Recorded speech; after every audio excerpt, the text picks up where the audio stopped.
Learn Telugu with Hari YouTube channel వీక్షకులకు స్వాగతం. ఈ వీడియోలో మనం 9వ తరగతి 6వ పాఠం దీక్షకు సిద్ధం కండి అనే పాఠ్యాంశం యొక్క ప్రశ్న జవాబులను నేర్చుకుందాం. ముందుగా మొదటి ప్రశ్నను గమనించినట్లయితే 1969 తెలంగాణ ఉద్యమ కాలం నాటి పాలన ఎట్లా ఉందని భావిస్తున్నారు? జవాబు 1969లో తెలంగాణ ప్రత్యేక రాష్ట్రం కావాలని విద్యార్థులు, ప్రజలు, ఉద్యోగస్తులు, రాజకీయ నాయకులు పెద్ద ఎత్తున ఉద్యమం చేశారు. ఆనాడు ఆంధ్రప్రదేశ్ రాష్ట్రానికి ముఖ్యమంత్రిగా తెలంగాణ నాయకుడు పివి నరసింహారావు గారు ఉండేవారు. 1956లో ఆంధ్ర ప్రాంతము తెలంగాణ కలిసి ఆంధ్రప్రదేశ్ రాష్ట్రంగా ఏర్పడింది. తెలంగాణ ప్రాంతానికి ముల్కీ హక్కులు ఉండేవి. దాని ప్రకారము తెలంగాణ ప్రాంతంలో ప్రభుత్వ ఉద్యోగులు కేవలం తెలంగాణ వారికే ఇవ్వాలి. కానీ ఆంధ్రప్రదేశ్ ఏర్పడిన తర్వాత తెలంగాణ ప్రాంతంలో సహితము ముల్కీ నియమాలను ఉల్లంఘించి ఆంధ్ర ప్రాంతం వారికి తెలంగాణలో ఉద్యోగాలు ఇచ్చారు. అదీగాక 1956 నుండి రాష్ట్ర ముఖ్యమంత్రులుగా ఆంధ్ర ప్రాంతం వారే ఉండేవారు. వారు ఆంధ్ర ప్రాంతానికి మేలు జరిగేలా నిర్ణయాలు తీసుకునేవారు. తెలంగాణ ప్రాంతంలో వచ్చే ప్రభుత్వ రెవెన్యూను సైతం వారు ఆంధ్ర ప్రాంతంలో ఖర్చు చేసేవారు. అందువల్ల తెలంగాణ ప్రాంతం అభివృద్ధిలో వెనుకబడింది. తెలంగాణ ఉద్యోగులు ముల్కీ హక్కుల రక్షణకు నిరవధిక సమ్మెలు ప్రారంభించారు. రాష్ట్ర నాయకులు సమ్మెలను నిర్దాక్షిణ్యంగా అణచివేశారు. విద్యార్థులు 9 నెలల పాటు సమ్మె చేసినా ప్రభుత్వం పట్టించుకోలేదు. విద్యార్థులకు అప్పుడు ఒక విద్యా సంవత్సరం పూర్తిగా వ్యర్థమయ్యింది. రెండవ ప్రశ్న, అప్పటి తెలంగాణ పోరాటంలో ప్రజలు కోపోద్రిక్తులు కావడానికి కారణాలు రాయండి. జవాబు ప్రజలు శాంతియుతంగా నెలల తరబడి సమ్మెలు, ధర్నాలు, పికెటింగ్లు చేసినా నాటి ప్రభుత్వం పట్టించుకోలేదు. ఉద్యమ నాయకులను బలవంతంగా కారాగారాల్లో ప్రభుత్వం బంధించింది. ఎందరో యువకులు ప్రత్యేక రాష్ట్ర సాధన కోసం పోలీసుల తుపాకుల తూటాలకు బలయ్యారు. ఎందరో ఉద్యమ నాయకులు రక్త తర్పణ చేశారు. ఎందరో యువకులు అంగవికలులయ్యారు. తెలంగాణ ప్రాంతమంతా అగ్నిగుండంగా మారింది. అయినా కేంద్ర ప్రభుత్వం తెలంగాణ ప్రజల కోరికను మన్నించలేదు. కనీసం వారిని శాంతింపచేయడానికి ప్రయత్నాలు కూడా చేయలేదు.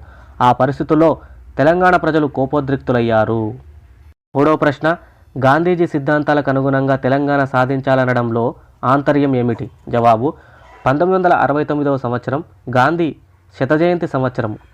గాంధీజీ శాంతి, సత్యము, అహింస అనే సిద్ధాంతాలతో రవి అస్తమించని బ్రిటిష్ సామ్రాజ్య పాలకులను మన దేశం నుండి విడలగొట్టగలిగారు.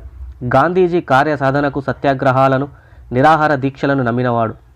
అటువంటి గాంధీజీ శతజయంతి సంవత్సరంలో గాంధీజీ నమ్మిన సిద్ధాంతాలకు అనుగుణంగా తెలంగాణ రాష్ట్రాన్ని సాధించాలని తెలంగాణ ప్రజాసమితి భావించింది. అందుకే విద్యార్థి నాయకుడు నిరాహార దీక్షకు సిద్ధపడ్డాడు. ఉద్యమం శాంతియుతంగా నడవకపోతే ప్రభుత్వం బలవంతంగా ఆ ఉద్యమాన్ని శాంతి స్థాపన పేరుతో అణచివేస్తుంది. అశాంతిగా ఉద్యమాన్ని నడిపిస్తే నాయకులను ప్రభుత్వం బంధిస్తుంది. ఆ పరిస్థితులు రాకుండా తెలంగాణ ప్రజాసమితి నాయకత్వం ముందు జాగ్రత్తగా రాష్ట్ర సాధనోద్యమాన్ని గాంధీజీ సిద్ధాంతాలకు అనుగుణంగా సాగించాలని నిశ్చయించింది. నాలుగో ప్రశ్న, ప్రజా ఉద్యమాలు హింసాత్మకంగా మారకుండా ఉండడానికి ఉద్యమ నాయకత్వం ఏం చేయాలి? జవాబు ప్రజా ఉద్యమాలు హింసాత్మకంగా మారకుండా ఉండాలంటే ఉద్యమ నాయకులు క్రింది పద్ధతులను ఆచరణలో పెట్టాలి. మొదటిది, అందులో ఉద్యమానికి ప్రధాన నాయకునిగా ఆవేశపరుడు, ఉద్రేకం కలవాడు కానీ అనుభవం కల నాయకుడిని ఎన్నుకోవాలి. ఉద్యమం శాంతియుతంగా గాంధీజీ నమ్మిన అహింసా మార్గంలోనే నడిపించాలి. ఉద్యమ నాయకులు ప్రభుత్వం ఆస్తులకు ఏ విధమైన నష్టం కలిగించరాదు. ఉద్యమ నాయకులు తమ అనుచరులకు హితాన్ని ఉపదేశించి శాంతి మార్గంలో నడిచేలా చేయాలి. ఉద్యమ నాయకులు ప్రభుత్వానికి తమ సమస్యలను ఎప్పటికప్పుడు శాంతియుతంగా తెలపాలి. ఉద్యమాన్ని హింసా పద్ధతిలోనికి ఎన్నడూ మార్చరాదు. ఉద్యమం హింసా పద్ధతిలోకి మళ్ళినట్లయితే వెంటనే ఉద్యమాన్ని తాత్కాలికంగా నాయకుడు ఆపు చేయాలి. ఐదో ప్రశ్న, 1969 నాటి తెలంగాణ ఉద్యమం ద్వారా రాష్ట్రం సాధించకపోవడానికి నేటి ఉద్యమం విజయవంతం కావడానికి కారణాలను విశ్లేషించండి అన్నారు. జవాబు 1969 తెలంగాణ ఉద్యమానికి కాంగ్రెస్ నాయకులు డాక్టర్ మర్రి చెన్నారెడ్డి గారు నాయకత్వం వహించారు. ఆ రోజుల్లో ప్రత్యేక తెలంగాణ ఉద్యమం ఈ మధ్య సాగిన ఉద్యమం కంటే తీవ్ర స్థాయిలోనే జరిగింది. నాటి తెలంగాణ ప్రజాసమితి నాయకత్వాన్ని ప్రజలు కూడా ఎక్కువగానే సమర్థించారు.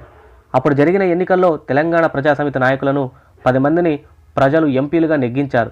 విద్యార్థులు 9 నెలల పాటు పాఠశాలలను, కళాశాలను బహిష్కరించారు.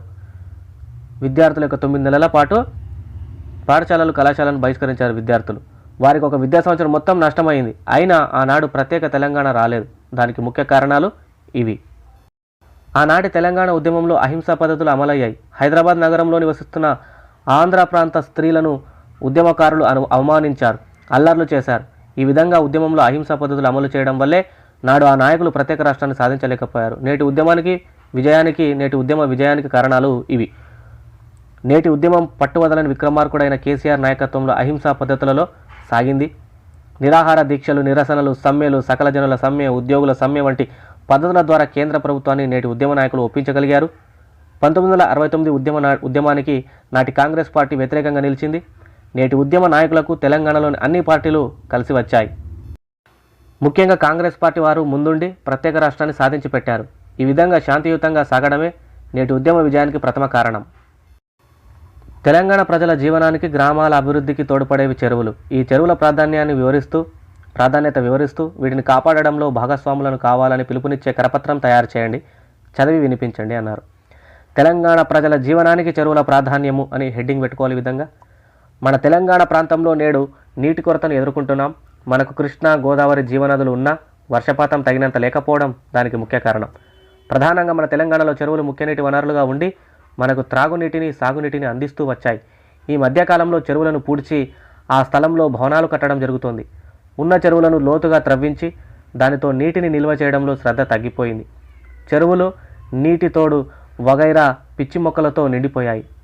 కొన్ని చెరువులు ఎండిపోయాయి. అందువలనే నేడు భూగర్భ జలాలు అడుగంటిపోయాయి. 1500 అడుగుల లోతు బోర్లు వేసినా చుక్క నీరు లభించడం లేదు. దీనికి ముఖ్య కారణం మనం చెరువుల విషయంలో చూపిస్తున్నటువంటి అశ్రద్ధని చెప్పుకోవచ్చు. మన తెలంగాణ ప్రాంతంలో శాతవాహనుల కాలం నుండి చెరువుల నిర్మాణం పైన ప్రత్యేక శ్రద్ధ ఉంది. కాకతీయుల కాలంలో చెరువుల నిర్మాణం ఉన్నత దశకు చేరింది. తెలంగాణ పాలకులు అసఫ్ జాహీలు, కుతుబ్ షాహీలు, సంస్థానాధీశులు చెరువుల నిర్మాణాన్ని అభివృద్ధి చేశారు.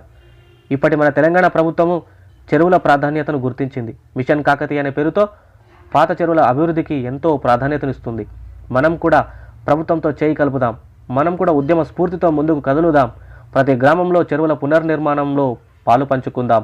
నీటి కొరత లేని బంగారు తెలంగాణను నిర్మించుకుందాం. కదలి రండి, చెరువులను పునర్నిర్మించండి. దినము 10/4/2016 అంటే ఏ రోజైతే మనం కరపత్రం రాస్తామో ఆ రోజు దినం రాస్తే సరిపోతుంది. ఇట్లు తెలంగాణ రాష్ట్ర జలవనరుల శాఖ. మిత్రులారా, ఈ వీడియో మీకు నచ్చిందని మేము ఆశిస్తున్నాం. నచ్చితే తప్పకుండా లైక్ చేయండి, షేర్ చేయండి, ఛానల్ను సబ్స్క్రైబ్ చేసుకోండి. ధన్యవాదాలు.